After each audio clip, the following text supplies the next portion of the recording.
Tasteman here. I'm going to give you all an opportunity to get in on my giant musical project next year. 2025, I'm going to do an albums tournament. I'm working my way down through the 400 albums tourney of 2024, almost to the round of Sweet 16, and it's been a bit of a grind. And next year, I'm going to do an entire year of songs, 512 songs, but there's a catch. I'm going to only do songs of pretty much unknown artists to me. And by that, I kind of want to capture back when I was a college DJ. When I first started being a DJ, I had general format radio shows, and I had to play stuff out of the play box. So many times per hour, I had to play music from different genres because I had a general format show. I couldn't just play metal. And there was international music, there was hip hop, there was blues, there was funk, soul, rock, indie, metal. And I could play from different ones as long as, they weren't explicit. I worked my way up to be the metal and loud rock director, and then I was getting all the submissions coming in. I had to figure out which albums I could put in the play box to appeal to DJs that were not from a metal background, or that were from a metal background. But I was the editor that would decide which albums, which CDs would get put in, and I'd write a review of it and have a review for each track and rank them, or I would have other DJs do the reviews who had a good background in metal. But anyway, it was really fun. It really broadened my musical horizon, and I want something like that for 512 songs next year.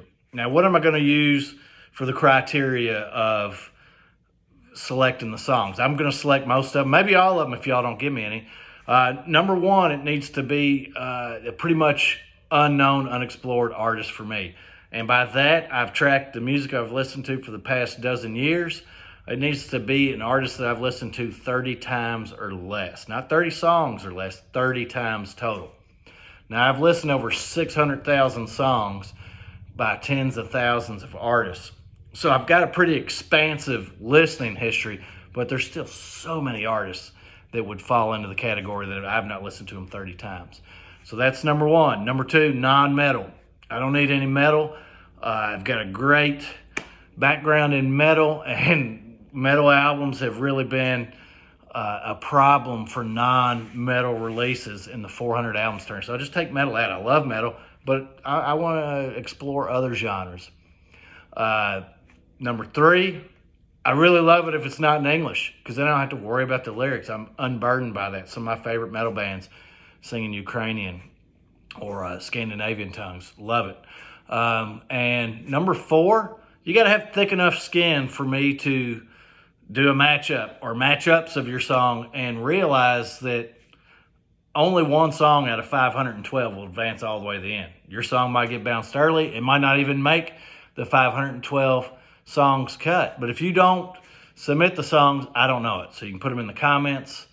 That's probably the best way to do it. One song per comment. So go ahead. Or you can put an artist, an obscure artist, or an artist that'd be obscure to me. It doesn't have to be obscure to everybody, but just to me. And I'll let you know if they're obscure or not. All right, let me know. Drop it in the comments. All right, thanks. Cheers.